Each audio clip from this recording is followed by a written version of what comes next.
E nessa época que você chega em São José, aí em Jacareí, você já tem um envolvimento político ou ainda não? Ou isso foi depois? O envolvimento político foi em função da minha participação na igreja, né? Porque assim, eu jamais... depois eu descobri que eu já fazia política, e todos nós fazemos política a todo momento, mas assim, é uma coisa que acabei esquecendo de registrar na vida religiosa, mas assim, com 17 anos, lá em Cachoeira Paulista, eu já presidia grupo de jovens. Eu era coordenador, na época não existia pastoral da juventude, mas eu sempre fui da Sociedade São Vicente de Paula. E eu era presidente de uma conferência de jovens. E é interessante quando você percebe a necessidade de provocar o outro, a missão, que lá eu sabia que os jovens não gostavam de participar da igreja. E a ideia, a missão da Sociedade São Vicente de Paula é a promoção do indivíduo através da doação, tanto do alimento material quanto espiritual. Mas os jovens naquela época também não tinha como compreender tudo isso. Então eu montei um time de futebol. E aí, para você fazer parte do time de futebol, você tinha que fazer parte da conferência dos jovens vicentinos. E terminava a nossa reunião, já tinha um caminhãozinho do meu padrinho esperando para levar os jovens para jogar bola. Então foi muito interessante. E lá depois eu fui descobrindo que eu já estava fazendo a política correta de ajudar na promoção do cidadão. Né, promoção do cidadão. E aí, no meu envolvimento aqui na cidade de Jacareí, nas pastorais, eu fui convidado pela Associação de Moradores, na época, para ir numa reunião representando a igreja, numa reunião de bairro, com vereadores e o representante do prefeito. E ali eu percebi a dificuldade de pessoas simples de fazer a cobrança devida do poder público como deveria ser feita. Isso assim, começo dos anos 90? Isso já no começo dos anos 90. Você não estava afiliado ao PT ainda? Não, ao contrário. Essa caminhada demorou porque assim, eu demorei para surgir em Jacareí, que eu ficava muito assim na vida dentro da igreja e ia para Cachoeira Paulista no final de semana. Então eu me envolvia na igreja, então somente o pessoal da igreja que me conhecia. Então nesse período, porque assim, eu vim para Jacareí em 90, que eu morava no Jardim das Indústrias, e fui morar na cidade de Salvador em 93. Daí lá na cidade de Salvador, que é o bairro muito mais carente, que começou a caminhada. Quando foi apenas em 99, que daí me convidaram como representante da igreja para ir para a reunião. Isso se deu basicamente esse chacoalhão aí para me envolver ainda mais, foi em 99. Aí que você se filia? Aí que eu me filio. Porque daí, Laudelino, sua participação, porque daí eu ficava questionando as autoridades, eram vereadores, secretários municipais presentes na reunião, e o povo simples ali do bairro, ouvindo as mesmas justificativas de sempre e algumas que não tinham fundamento.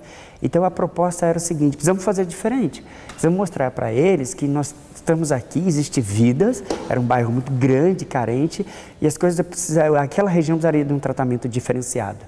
E aí ali começou então por uma participação minha, junto com as lideranças da igreja, essa motivação agora para me filiar e ser candidato, e confesso que eu não tinha noção do que me esperava em toda essa relação política, mas hoje eu tenho a alegria de dizer que contribuí. Essa turma, quando você fala da igreja, é também a turma que estava o ex-prefeito Marco Aurélio também ou não? A turma da igreja do Cidade de Salvador, não. Tinha as lideranças da igreja lá. O ex-prefeito Marco Aurélio era, na época, vereador. Estava na reunião. Então estava ele, como diversos outros vereadores da época, tanto de situação como de oposição, e eu nem sabia o que era situação que oposição direito. Eu estava ali já participando, e aí os vereadores, porque eu me recordo de um vereador que começou a querer explicar muito do porquê que a comunidade não estava sendo atendida, e aí eu pedi a palavra. Mas o atual líder da época que estava coordenando a reunião, já estava encerrando a reunião. Eu falei, mas nós não podemos encerrar dessa forma. E aí, a partir dali, já comecei a receber telefonemas e convites, e partido A, partido B, e foi ali nessa reunião com as autoridades que o pessoal começou a perceber, Laudelino, você precisa nos ajudar mais. E quando é missão, eu falei, bom, vamos colocar nas mãos de Deus e vamos enfrentar esse desafio. E por que o PT? Por que você se filia ao PT? Você falou que teve convites de partido A, partido B, e você escolhe o PT. Eu conheci o prefeito Marco Aurélio da portaria da fábrica onde eu trabalhei. Então, sempre quando ele ia lá fazer as suas atividades, eu conversava muito com ele. E quando, nessa reunião, o governo da época começa a tratar a comunidade da mesma forma, a minha missão era o seguinte: eu preciso ajudar a fazer diferente. E a grande maioria dos convites que surgiram na época foram para fazer o que estava sendo já feito da mesma forma, né? Então, na época, tinha essa diferença daquilo que eu acreditava também já junto com o Partido dos Trabalhadores. Aí eu fiz essa opção na época, junto com o PT. Aí você se filia em 99 e em 2000 já tem a sua primeira campanha para vereador, junto com o Marco Aurélio sendo candidato a prefeito. Primeira candidatura, eu já fiquei praticamente como suplente do partido. 1.022 votos. 1.022 votos naquela ocasião. E eu fiquei admirado porque eu realmente não sabia. Eu me recordo de pessoas que, simples como eu lá, que na época eu falei assim, olha, eu estou saindo candidato, mas eu não sei nem como fazer a campanha e eu preciso de você. Então nós conseguimos um número muito expressivo na época e foi isso que depois realmente mostrou que a gente não podia voltar mais, né? Como tem uma música, inclusive, que a gente gosta muito na Igreja Católica, não dá mais para voltar. Aí não tinha mais... Não tinha mais volta. A missão, colocamos a mão na massa e tinha que continuar. Então, o envolvimento com o partido foi um pouco disso, né? Já conhecíamos minimamente a sua história, as pessoas que estavam ali, porque a gente sempre defendeu isso. O partido é feito de pessoas e nós não tivemos dúvida na época de que e encontraríamos também, eu sempre falei, às vezes o pessoal fala assim, nossa, mas aqui no partido político tem tudo isso, as pessoas discutem, as pessoas quase se agridem. E ainda mais na época, né, ainda tinha um radicalismo ainda muito maior por muitos membros do partido. E eu dizia, olha, não se assuste, porque isso que acontece aqui no partido político acontece na pastoral, lá na igreja. Só que acontece de outra forma, talvez eles não estão percebendo. Mas desde que seja, como diz o próprio catecismo da Igreja Católica, é bom que haja divergências, desde que as concorra para o bem comum. Então a gente sabia que encontrava, fomos muito criticados, chamados de igrejeiros, de candidato de olerite, que não sabia o que queria da política, mas com o tempo os mesmos que atiraram pedras depois nos elogiaram e apoiaram nossas ações dentro do partido. E aí, na campanha seguinte, que foi 2004, você teve um acréscimo de mais de 50% na sua votação, né? 1.680 votos você teve e foi eleito. Na segunda campanha, daí houve essa eleição e o aprendizado, porque ao ter saído candidato, fui convidado para trabalhar na prefeitura, e aí tivemos uma noção muito maior dos desafios e mantivemos a ideia de sair candidato, com a nossa candidatura continuar colaborando, e aí veio a primeira eleição, então, na eleição de 2008. 2004, né? 2004, exatamente, já foi 2004 a primeira eleição. E ali os desafios, realmente eu me perguntava, e agora? Daí você é eleito em 2004, e como é que foi a sua primeira experiência como vereador? Você que nunca tinha tido experiência até 99 de se filiar a um partido, é eleito em 2004 e em 2005 começa seu mandato, que você exerceu aqui no plenário durante 8 anos. Como é que foi essa primeira experiência sua aqui? Eu digo para o pessoal o seguinte, eu dobrei muito o joelho depois de ter sido eleito, porque depois de eleito eu falei, e agora? Como exercer o mandato, né? Como exercer o mandato? Porque o Marco Aurélio, que era a pessoa de maior confiança, a caminhada dele, a postura dele aqui dentro da Câmara, tinha assumido um desafio maior, que estava na outra casa, que era o Poder Executivo. E eu ainda, inclusive, tinha a missão agora de fiscalizá-lo também, né? Apoiar, mas fiscalizá-lo. E eu lembro que eu falei assim, bom, eu vou fazer lá na Câmara aquilo que eu estava fazendo na comunidade mesmo. Ou seja, eu vou continuar provocando as pessoas para conhecer como funciona, para junto nós fazermos a mudança, aquilo que nós acreditamos. Então eu confesso que foi muito difícil. Tinha uma bancada que eu agradeço muito com a experiência deles, que eu convivi na época, bancada do PT, o vereador Diogo na época, o professor Marino, e a vereadora Rose Gaspar. Então foi muito rica aquela experiência da primeira legislatura com eles, mas o desafio foi muito grande, porque, Rodrigo, um grande problema que gera muitas vezes nessa distância entre povo e o parlamentar, é porque o parlamentar, ele é eleito, e muitos querem criticar, mas ele surge do meio do povo, do meio de um determinado segmento. Ou seja, ninguém vem para cá porque ele fez uma faculdade para vereador. Então, o que ele precisa ter? No mínimo, a política como missão. Aí ele começa a entender porque ele tem assessores jurídicos, tem assessor de comunicação, tem vocês aqui nos ajudando.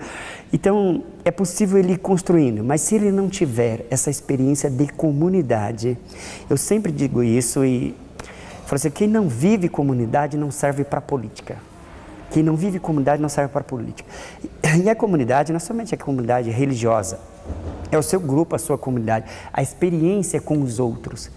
E aí quando eu percebi que existia todo o regimento interno, toda a legislação a ser seguida, a quantidade de leis, porque um dos motivos do descrédito na política também é que o vereador, ao invés de procurar conhecer um pouquinho antes a tarefa do vereador, ele só diz o seguinte: eu trabalhei pelo bairro, ajudei a pedir para tapar o buraco, pedi para arrumar não sei o que para fulano, eu já posso ser, fui presidente de bairro, agora já posso ser candidato a vereador.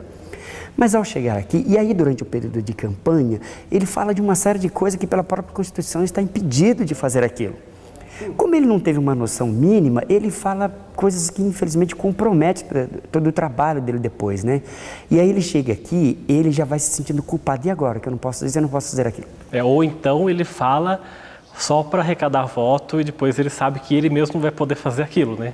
Existe ainda o mal intencionado, né? Ciente de que não poderá fazer daquela forma, porque hoje, inclusive esse registro que eu fiz, hoje é possível, porque nós temos a TV Câmara. Aquele que é candidato e nunca assistiu uma sessão de Câmara, então não acredite nele. Ele nunca ligou o canalzinho na TV Câmara, porque no mínimo, se ele quer vir para essa casa que tem um papel fundamental dentro da democracia, mas na vida do cidadão, e ele não se interessou de conhecer, porque antes a gente não tinha muito instrumento, hoje já tem. Então, se ele se candidatou e não procurou conhecer, então realmente ele já está enganando sim, e é verdade aquilo que você coloca. A pessoa já faz aquela promessa porque ele só está pensando no voto.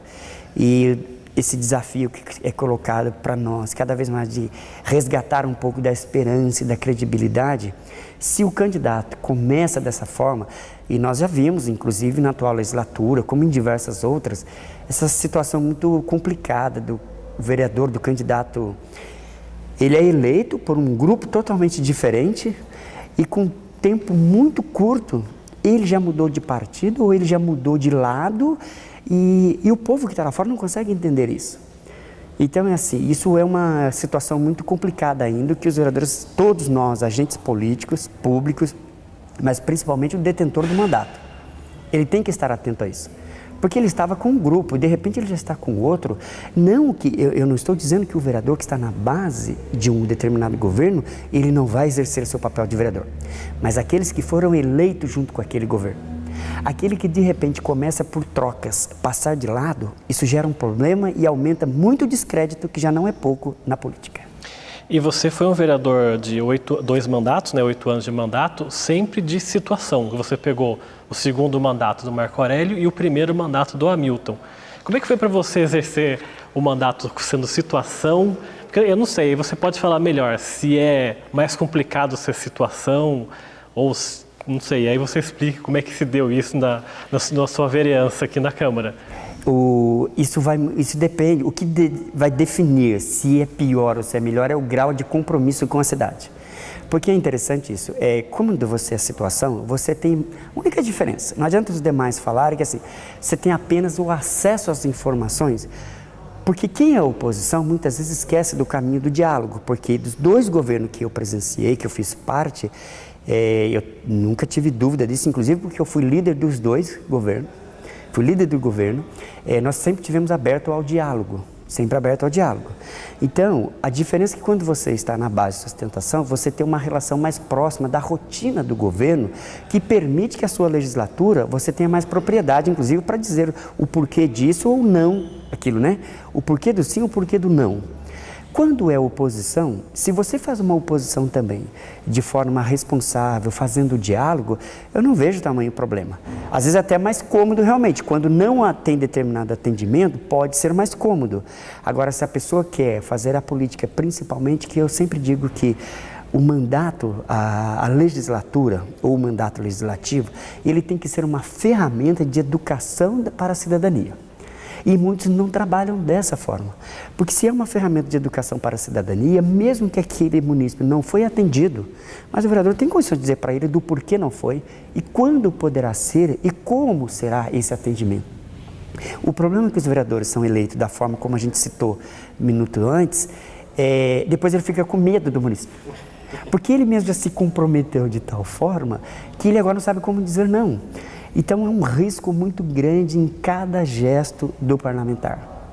Cada gesto do parlamentar, por isso que nós prezamos muito. Então eu digo assim, o desafio é maior quando as pessoas não querem aceitar e acham que determinada promessa foi feita e tem que ser cumprida, é verdade.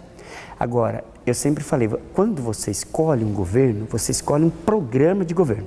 Então nós temos que junto cobrar que aquele programa seja executado. E a dificuldade que alguns vereadores também colocam, e o munícipe muitas vezes não quer compreender, é que tem muitos munícipes que pensam que o vereador, que como é amigo dele e ele votou nele, tem que fazer o atendimento que favoreça a ele e não a cidade. E se o vereador não souber se libertar disso e educar o munícipe, é por isso que ele não pode estar pensando assim, quem tem que ganhar é a cidade, não é a sigla e não é o mandato legislativo. Quem tem que ganhar é a cidade. Senão não serviu, porque que alegria que você vai ter ao final de um ciclo de trabalho, falou, qual foi a diferença que eu fiz na vida daquela pessoa? Que o meu mandato trouxe para a educação dela.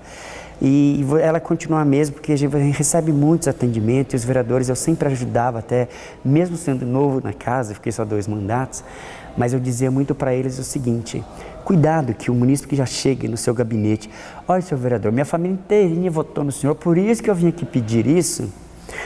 Pode ser verdade que na maioria das vezes sim, mas é para você ver que ele já votou com outro pensamento que é aquilo que é cultura do povo, né? Agora, Rodrigo, o munícipe, pela necessidade dele, ele tem uma dificuldade maior de mudar a sua cultura. Agora, o parlamentar não. Ele é uma autoridade no município, se ele não tem entendimento para isso, ele que vai estudar, ele que busque, porque aumentou a responsabilidade dele.